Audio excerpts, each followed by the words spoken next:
राष्ट्रीय जनता दल जो है अविश्वास प्रस्ताव इस कानून के खिलाफ लाएगी। सरकार जो है इतनी कमजोर विद्यार्थी है, इतनी भ्रष्ट विद्यार्थी हो चुका है कि इनको ना शर्म है, ना लोक है, ना लिहाज है, ना काम करने का कोई सिस्टम है। ऐसे विधायक है जिनको नाराजगी होगी जो ये शराबबंदी कानून में संशोधन हो रहा है, और वो विधायक आपका साथ देंगे? बेतिया में जो लोग मरे उनकी पत्नियां खुश हैं, उनकी बहनें खुश हैं, उनकी माताएं खुश हैं। वैशाली में जो मरे क्या उनकी माताएं बहनें पत्नियां खुश हैं। देखिए सरकार चार पहियों पे चल रही है, चारों पहियों के नट बोल्ट जो है ना वो ढीले हैं, कभी भी गिर सकते हैं और ये गाड़ी रुक सकती है। बिहार में वैसे तो कड़ाके की ठंड है, लेकिन शराबबंदी कानून में संशोधन वाली खबर से ही बिहार की सियासत में गर्मी आनी शुरू हो गई है। देखिए लगातार नीतीश कुमार की सरकार की तरफ से ये कही जा रही है कि अब नीतीश कुमार की सरकार जो है वो शराबबंदी कानून में नया संशोधन करने वाली है, और इसमें अगर कोई व्यक्ति शराब पीते हुए पकड़े जाएंगे तो उनको मामूली सा फाइन लेकर, जुर्माना लेकर छोड़ दिया जाएगा। और अब जो है विपक्ष के तमाम नेता जो हैं इसको मुद्दा बना लिया है उन्होंने, और साफ तौर पर आरजेडी के प्रवक्ता हैं भाई वीरेंद्र, उन्होंने कह दिया है कि अगर नीतीश कुमार शराबबंदी कानून में जो संशोधन करेगी, अगर उसमें जनता का मन नहीं हुआ, अगर आरजेडी के हिसाब से नहीं हुआ वो संशोधन, तो वो नीतीश कुमार के खिलाफ, नीतीश कुमार के सरकार के खिलाफ अविश्वास प्रस्ताव लाएगी। आरजेडी प्रवक्ता सारिका पासवान जी हमारे साथ हैं, बातचीत करेंगे पूरे मसले पर। क्या कैसे देखते हैं, क्योंकि शराबबंदी कानून जो है अब उसमें संशोधन की बात कही जा रही है, और देखिए शराबबंदी पूरे बिहार में अभी बस इसी बात की चर्चा हो रही है, और अब तो आपके नेता कह रहे हैं कि अविश्वास प्रस्ताव भी लाएगी नीतीश सरकार के खिलाफ। देखिए सबसे पहले तो बिहार में कोई शराबबंदी जैसी कोई चीज़ है नहीं। हम लगातार देख रहे हैं कि जहरीली शराब पीने से अभी नीतीश कुमार जी के अपने गृह जिले में 13 लोगों की मृत्यु हुई जहरीली शराब पीने से। इसके पहले भी हमने देखा, वैशाली हो, मधुबनी हो, मुजफ्फरपुर हो, मतलब बेतिया हो, कई ऐसे जिले हैं जहाँ पे कि जहरीली शराब से लोगों की मौत हुई। इसके पहले भी हमने देखा और लगातार हम देख रहे हैं। तो शराबबंदी तो कोई चीज़ है नहीं। इतना ही नहीं, मतलब CJI मतलब चीफ जस्टिस ऑफ इंडिया ने कहा माननीय नीतीश कुमार के इस शराबबंदी के फैसले पे कि ये बहुत ही इनमेच्योर फैसला है जो नीतीश कुमार जी के द्वारा शराबबंदी का लिया गया है। अभी कोर्ट की जो स्थिति है, लगभग 80% जो कोर्ट में केसेस हैं वो शराब पीने वाले, शराब बेचने वाले, मतलब शराब से जुड़े मामले के हैं।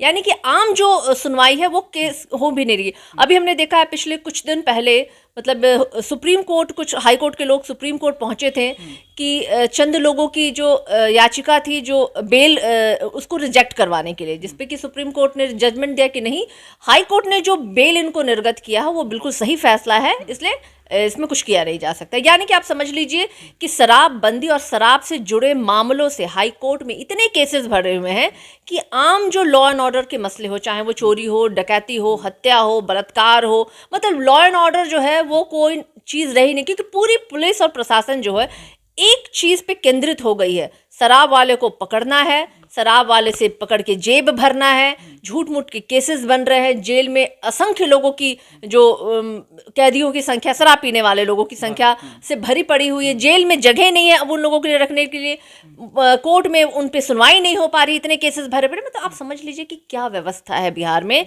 ये एकदम हौच पौच, मतलब पूरी स्थिति को बिगाड़ दिया है एक इस शराबबंदी के का। बावजूद इसके क्या हो रहा है, प्रतिदिन लोगों की मृत्यु हो रही है और शराब बहुत आसानी से हर घर तक पहुंच भी रहा है। यानी कि एक 20,000 करोड़ की पैरेलल इकोनॉमिक जो है इस शराबबंदी के आड़ में चल रहा है, और जिसका पैसा जो है वर्तमान सरकार की जेब में जा रही है।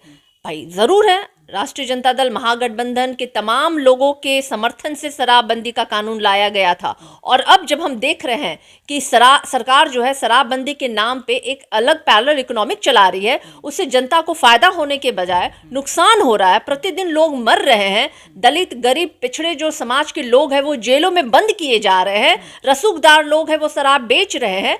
तो अब संशोधन की बात जब आएगी, अविश्वास प्रस्ताव जरूर है कि हम लाएंगे, क्योंकि जिस फैसले को हमने सोचा था कि जनता के हित में होगी, अब वो फैसला अगर जनता के हित में है तो निश्चित रूप से राष्ट्रीय जनता दल जो है अविश्वास प्रस्ताव इस कानून के खिलाफ लाएगी। सुप्रीम कोर्ट अगर फटकार नहीं लगाती तो ऐसे ही चलता रहता सब कुछ। देखिए बहुत शर्म की बात है, जो कहते हैं ना, एक खराब बच्चा जो होता है वो प्रतिदिन अपने टीचर से फटकार खाता है। अभी वर्तमान बिहार की सरकार न उसी स्टूडेंट की तरह है जिसे हर दिन सुप्रीम कोर्ट किसी ना किसी मामले मामले को लेकर के फटकार सुना रही है। चाहे वो आपने देखा होगा कि वाटर ब्लॉकिंग के टाइम में भी फटकार लगाया गया था, अभी आपने देखा कि शराबबंदी के नाम पे भी फटकार लगाई गई, अभी जो कोरोना के काल में लोगों की मृत्यु हुई और उनको जो मुआवजा देने का मसला था उस पे भी आज सुप्रीम कोर्ट ने इनको फटकार लगाई है। और आज दोपहर में इनको जवाब देना है सुप्रीम कोर्ट को, किन कारणों से आप उन लोगों को मुआवजा नहीं दे पा रहे। बात सिर्फ कह देने से नहीं होती है, आपको अमल भी करना होता है। ये सरकार जो है इतनी कमजोर विद्यार्थी है, इतनी भ्रष्ट विद्यार्थी हो चुका है कि इनको ना शर्म है, ना लोक है, ना लिहाज है, ना काम करने का कोई सिस्टम है। तो इनका तो चल ही रहा है। इनके जो संगठन है, इनके जो गठबंधन के लोग हैं, वो भी एक दूसरे से दिन भर लगता है झोटा झोटाबल करने पे उतारू हो गए हैं तमाम मुद्दों को लेकर के। तो आज आप समझ सकते हैं, अंदाजा लगा सकते हैं कि बिहार की स्थिति कितनी खराब है। और विश्वास प्रस्ताव ला रहे हैं आप, तो लग रहा है कि नीतीश सरकार पर खतरे की घंटी जो है वो बज गई है, वो और विश्वास प्रस्ताव को पास कर लेगी। देखिए, मैंने एक लफ्जों में कहा कि ये सरकार जो है, सरकार चला नहीं पा रहे हैं ये लोग।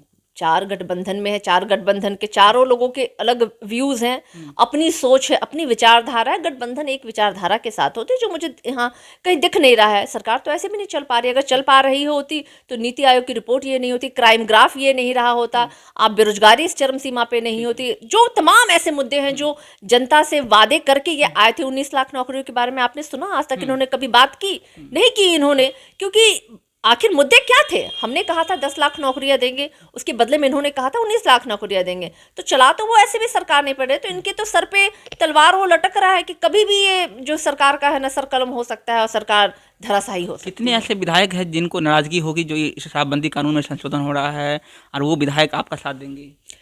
मुझे लगता है ऐसे तमाम जनप्रतिनिधि जो जनता के मुद्दों से सरोकार रखते हैं, उनकी हित की बात करते हैं, तो मुझे लगता है वो तमाम लोग हमारे साथ खड़े होंगे। जब अविश्वास प्रस्ताव की बात आएगी, वो गोपनीय ढंग से होती है और मुझे लगता है उसमें सबों का समर्थन प्राप्त होगा। तो जो खरमास के बाद खेला होबे की बात आप लोग कह रहे थे, तो अब लगता है कि खेला होना स्टार्ट हो गया है। देखिए, सरकार चार पहियों पे चल रही है। चारों पहियों के नट बोल्ट जो है ना वो ढीले हैं, कभी भी गिर सकते हैं और ये गाड़ी रुक सकती है। तो आप समझ लीजिए कि जनता ने जिस विश्वास के साथ महागठबंधन को प्यार और वोट दिया था और जिन्होंने जनमत की चोरी करके सरकार बना ली, तो उस सरकार का तो अंत बिल्कुल कभी भी हो सकता है। तो आप ये बोल रहे हैं कि एनडीए के चारों चक्का का हवा निकल चुका है, पंक्चर हो चुकी है चारों चक्का, और इसलिए जो है अब दबाव में नीतीश सरकार काम कर रही है। बिल्कुल, बहुत दबाव में नीतीश सरकार, दबाव के कारण, कुर्सी के प्रेम के कारण वो सही फैसले जो है जनहित में ले नहीं पा रहे हैं। तो इस सरकार का गिर जाना ही उचित है। टीएसपी की सरकार बनेगी तो क्या कुछ होगा एजेंडा, कैसे वो मैनेज करेंगे चीज़ों को?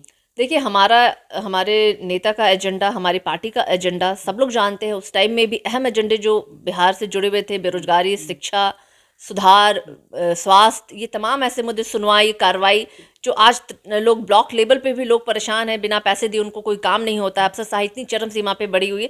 तमाम ऐसे मुद्दे थे जो बिहार की जनता के हित से जुड़े हुए थे। वही एजेंडा कल भी था और आज भी, और उसी पे कार्रवाई एक चीज़ रुकना चाहूँगा, आरजेडी का प्रेम जो है, जदयू प्रेम लगातार बार बार छलक जाता है। आपके प्रदेश अध्यक्ष जगदानंद सिंह तो खुलेआम ऑफर देते हैं आने के लिए, लेकिन तेजस्वी जो है लगातार इस बातों से इनकार करते रहते हैं। तो आरजेडी का जो प्रेम है जदयू के लिए उमड़ता रहता है बीच बीच में, वो सब फिर क्या है? नहीं, वो आपने अगर सही मायने में सुना होगा जगदानंद जी का बयान, तो आपने उसमें देखा होगा, उन्होंने कहा था कि जब जातीय जनगणना का मुद्दा होगा, चूंकि ये दोनों सदनों से पास हुआ था और सर्वदलीय समर्थन के साथ ये पास हुआ था, लेकिन अब जब जातीय जनगणना कराने की बात आई तो केंद्र से उसको इनकार कर दिया गया।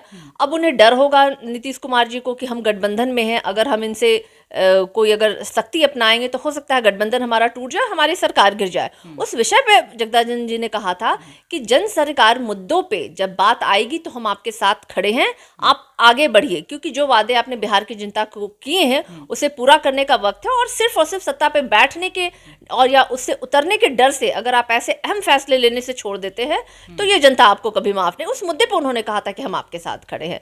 लेकिन आप ये भी जानते हैं कि 2015 में हमारे साथ गठबंधन में थे और किस तरीके से इन्होंने गठबंधन धर्म का अपमान किया, पीठ में छुरी भोंक करके इन्होंने पार्टी बदला और जाके दूसरे की बीजेपी की गोद में बैठ गए। तो इन तमाम अनुभवों के बाद मुझे नहीं लगता है कि ऐसे लोगों पे भरोसा किया जा सकता है दोबारा। देखिए, भरोसा तो नहीं किया जा सकता है, लेकिन जिस तरह से आरजेडी का प्रेम उमड़ रहा है जदयू को लेकर, तो कहीं ना कहीं जो अब सवाल बनता है कि आरजेडी जो है नीतीश कुमार की सरकार जो है एक बार फिर से आरजेडी के साथ गठबंधन कर सकती है, ऐसी खबरें जो हैं लगातार बिहार की जनता की तरफ से मिलती है। लेकिन आरजेडी जो है सरासर इसको नकार रही है और कह रही है कि ऐसा कुछ भी होने वाला नहीं है। क्या लगता है कि अंतिम सवाल रहेगा मैम, आप एक महिला हैं और महिला के हिसाब से बात की जाए तो लगातार जिस तरह से नीतीश कुमार की सरकार कहती है कि शराबबंदी से महिलाएं बहुत खुश है, महिलाओं से पूछिए कि उन पर वो कितना अच्छा महसूस कर रही है, तो लगता है कि महिलाएं खुश है शराबबंदी से, क्योंकि जहरीली शराब से लोग मर जा रहे हैं, उनकी पत्नी विधवा हो जा रही है, उनके बुजुर्ग माता पिता को घर से बाहर निकल दिया जा रहा है, तो कैसे चलेगा इससे? तो कौन सी महिलाएं खुश हैं? बेतिया में जो लोग मरे उनकी पत्नियां खुश हैं, उनकी बहनें खुश हैं, उनकी माताएं खुश हैं। वैशाली में जो मरे क्या उनकी माताएं बहनें पत्नियां खुश हैं? मतलब इसके अलावा मुजफ्फरपुर वैशाली में तो अनगिनत ऐसे लोगों की मृत्यु जो हुई है, तो क्या उनकी माताएं बहनें वो महिलाएं नहीं हैं? किस आप महिलाओं के पक्ष के कानून की बात करते हैं? आप धोखा दे रहे हैं और कुछ नहीं कर रहे। इस तरह के कानून के आड़ में आप अपनी जेबें भर रहे हैं, जो हम देख रहे हैं कि 20,000 करोड़ की इकोनॉमिक ऐसे ही फल फूल नहीं रही है बिहार में। ये सब झूठ है, बकवास है, और इस पे संशोधन निश्चित रूप से होना चाहिए, जनता के हिसाब से होना चाहिए, जनता के हिसाब से होना चाहिए, जनता के हित में होना चाहिए, कानून व्यवस्था को सुचारू रूप से ढंग से चलाने के लिए होना चाहिए। ऐसे मुद्दे हैं जो इन सारे बिंदुओं पे सोचने के बाद इसमें जरूर है निश्चित रूप से संशोधन होना चाहिए।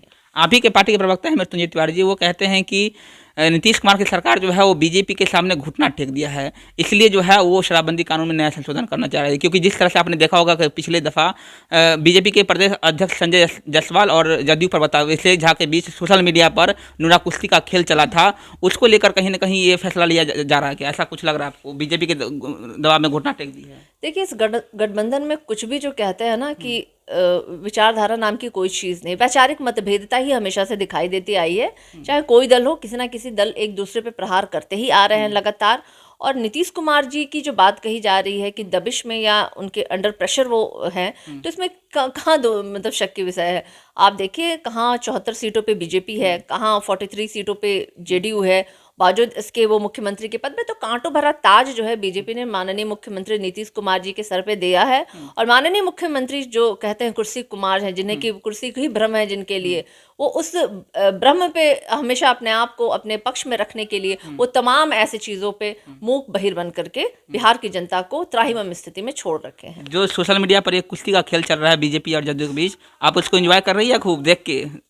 नहीं, मुझे लगता है कि ये राजनीति का एक ओछा चेहरा है, एक गिरी हुई तस्वीर है, जो मुझे लगता है कि अब पॉलिटिकल सिनेरियो भी बदल गया है। यूथ आ रहे हैं, हमारे तरह तरह के जो बुद्धिजीवी लोग राजनीति से जुड़ रहे हैं, तो मुझे नहीं लगता कोई भी इस तरह के ऐसी गंदी राजनीति में विश्वास रखता होगा जो आज बीजेपी और जेडीयू कर रही है। चलिए, बहुत बहुत शुक्रिया। ये थे हमारे साथ आरजेडी प्रवक्ता सारिका पासवान जी।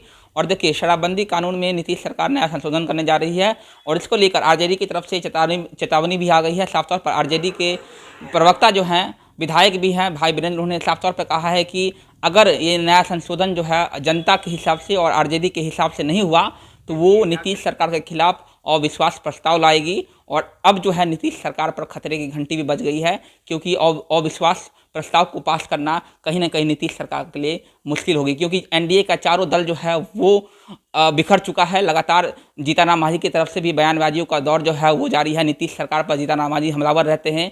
और मुकेश सहनी बीजेपी यूपी में जो है बीजेपी का साथ छोड़ चुके हैं, उनका साथ नहीं दे रहे हैं। तो कहीं ना कहीं बीजेपी जो है मुकेश सहनी से भी नाराज चल रही है। तो ऐसे में एनडीए का जब चारों चक्का बिखर चुका है, तब देखने वाली बात होगी कि नीतीश सरकार जो है अविश्वास प्रस्ताव को पास कर पाती है या नहीं। मेरा नाम वरुण झा है, आप सफर बिहार देख रहे थे। बहुत बहुत धन्यवाद।